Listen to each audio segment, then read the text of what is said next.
Alright guys, it is a new day. Paul and I are back in the garage, but real quick, I wanted to show you the intake we just got in for this bike. This is from Horde Power, and this is the smallest intake that you can buy for an FC07 from the factory, or something that's been tuned and produced for this bike.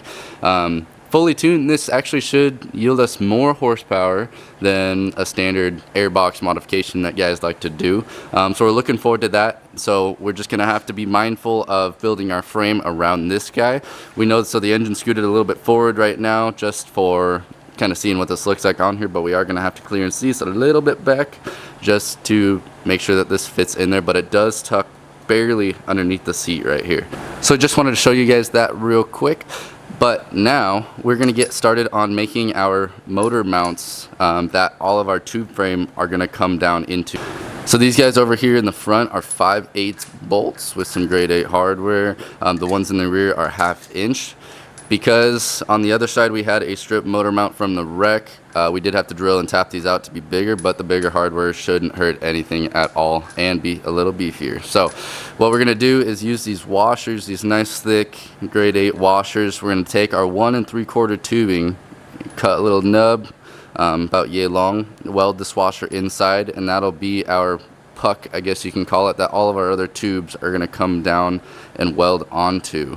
So that's the plan for the motor mounts. We're going to get started on those and then kind of mock everything else up and start bending and welding.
Alright, so we have our engine mounts done. These are what's going to be welded to the tubes coming off of the neck and all the connecting pieces on the frame. For the front ones, this is the DOM, so they're nicer material. This is 1 3/4 inch, 120 wall, and then this is a 1 inch, 120 wall. So we kind of matched that along with the engine mount sizes. So bigger for bigger, smaller for smaller, and I think it just gives it some good contrast between the two.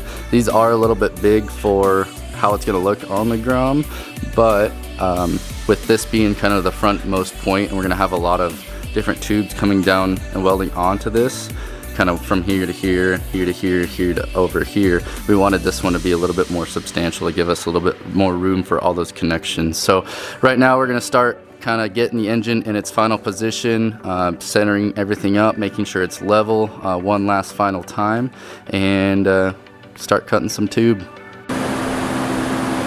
Alright, so now that we have kind of figured out what doesn't work, we were having a few issues with clearancing our forks and our triple tree on the bottom and up top here. But now I think we've come up with a design that should work alright, and so this is kind of how it's going to be rolling here. This is our practice tubing, some thin wall 065, just to basically mock everything up so we're not wasting our good material here. And as you can see, we've got basically a hoop that goes from the two front engine mounts over to themselves, and then we'll run some radiuses that come around here. And that should give us enough clearance to have our forks in there with full turning lock both directions and still be pretty darn strong. So now that we have this figured out, we took all of our dimensions from here and we have it marked out on our tube. So on our particular bender that we have over there, it's going to be 5 1/4 from the very tip of the start block to where our bend begins. For our 4.5 inch centerline radius, it takes about 7 inches for the bend itself. We have 4 1/4 inches between the bends, here's our other bend, and then another 5 1/4 inches here. And then this will just be rem off the back end, so we'll probably trim this here and then throw it in the bender. So just wanted to give you guys a quick update for what we're working with. This is the better material. So this is a much thicker wall. So this is 120 wall versus 065.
All right, so as you can see, we have our second piece in now.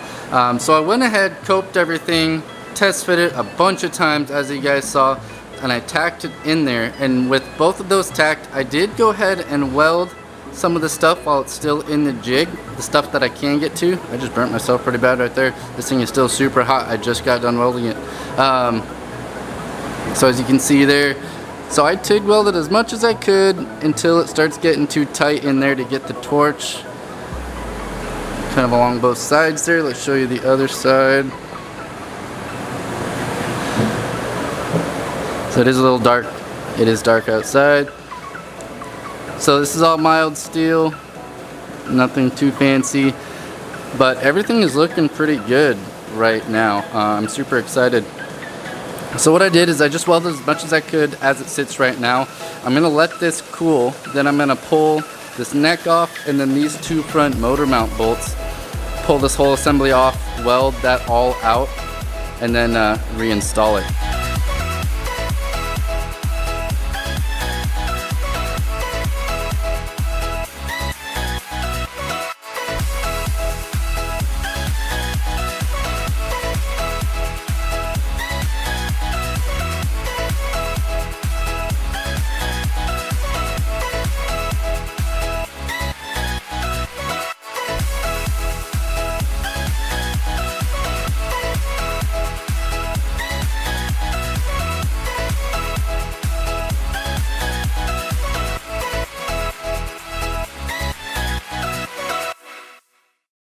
And now our front portion of our frame is all welded up. So we took it off of our engine and our neck holder, stand, whatever you want to call it there.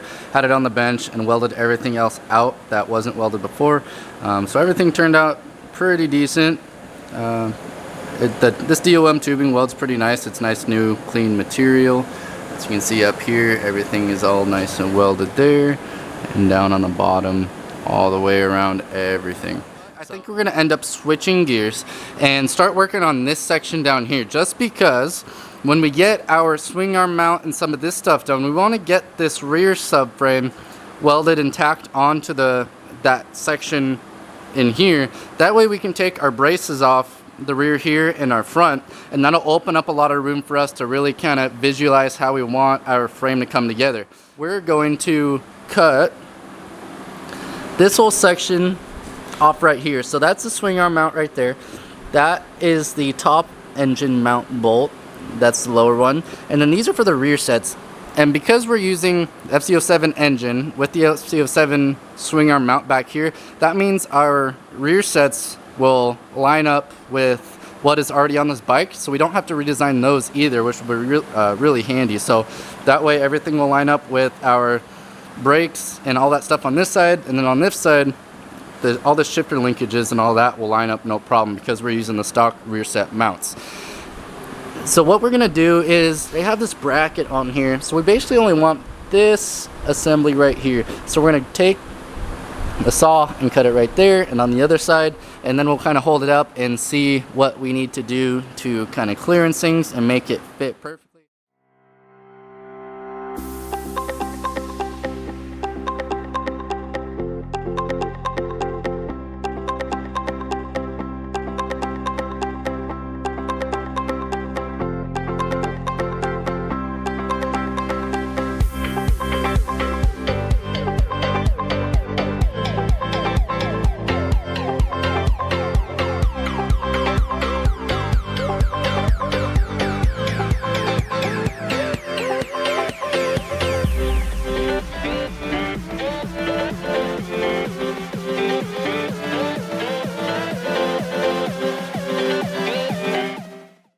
And there we are. We cut our swing arm mount, rear set mounts off of the other frame. So you saw we used the bandsaw coming straight across. Then we cut as much excess off with the bandsaw as possible and then ground down the rest all nice and smooth. That way when we go to bolt it up, we're not going to have any extra bull crap in the way. And we'll be able to see exactly how this is going to weld to that and what we're going to be working with here. And another quick update for you guys. So what we end up deciding with this subframe is that for the time being, this stuff was just getting in the way, and we are going to design some supports with the 1-inch tubing that just kind of connect back up here, right where we cut these legs that kind of start going vertical. And as you guys can see, we started putting some other stuff on just to check our clearances. So we ended up having to trim a little bit off of the front of the subframe here to clear our air filter, which is a little bigger than we had hoped, but we're gonna make it work.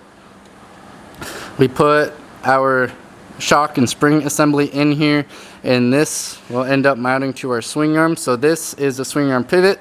This is where the shock is going to run through, and that will operate just like the stock FC07 rear suspension.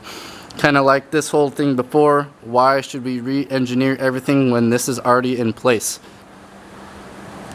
So we're looking pretty good right now. We're pretty excited. Everything's kind of coming together. Everything is fitting in here. It's definitely going to be a tight fit, but it is doable for sure. I think now we're going to start working on bending some pieces of tubing to connect our rear subframe over to this area. What we've come up with right now, so like we did these engine mounts so we can clip our tube nicely to this, is we are going to, on these bolts here, we're going to weld some stubs right over that bolt, and this will act like the washer, so it'll hide right in there.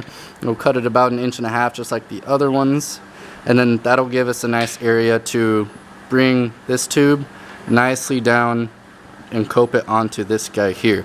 So it should be nice and clean and still give us clearance for our spring and our swing arm down here, and hopefully everything will look nice and pretty from here down.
It is a new day in the Freedom Garage.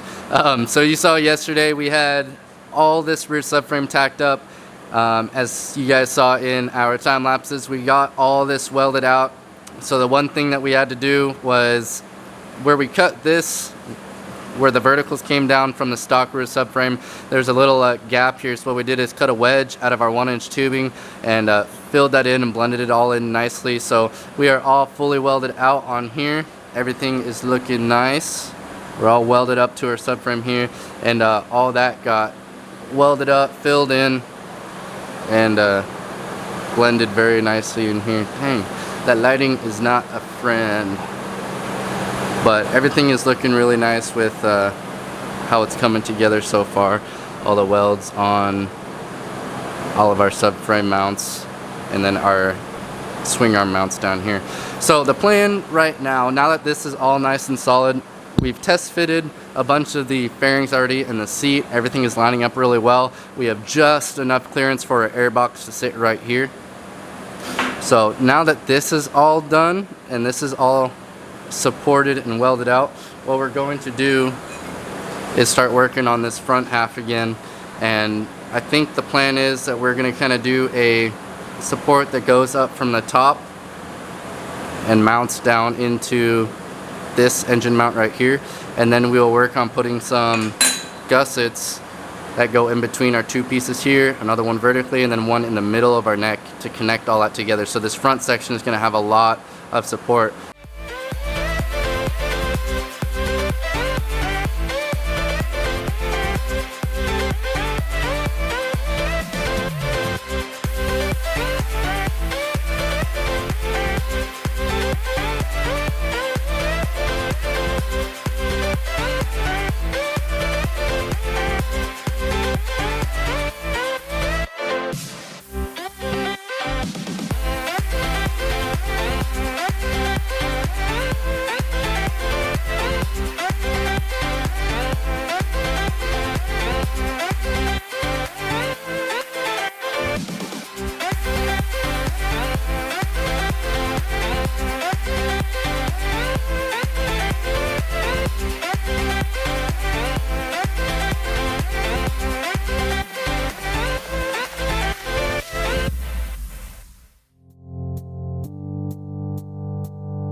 And guys, that is going to be a wrap for today. We made a ton of progress in the last couple days working on this. We only have a few hours every day to kind of work on it, so excuse us if we just kind of been throwing things together in terms of clips.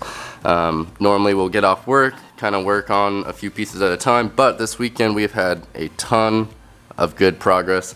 We now have our upper and lower front mounts all done. We have our rear subframe assembly all welded up. We have our swing arm mount kind of situated, how that's going to be sitting there. We've mocked up all of our parts, and we're really happy with how it's looking right now. So in the next episode, we're going to be working on a few cross supports from this support over to here, and then I'm connecting the front subframe to the rear subframe with a couple pieces from here, and then another support goes over, and then one down here into a rear subframe. With that being said, if you guys enjoy watching these types of videos, take a second to like and subscribe to our channel. We're going to have a lot more coming your way, so keep an eye out for future videos, and thank you guys so much for watching.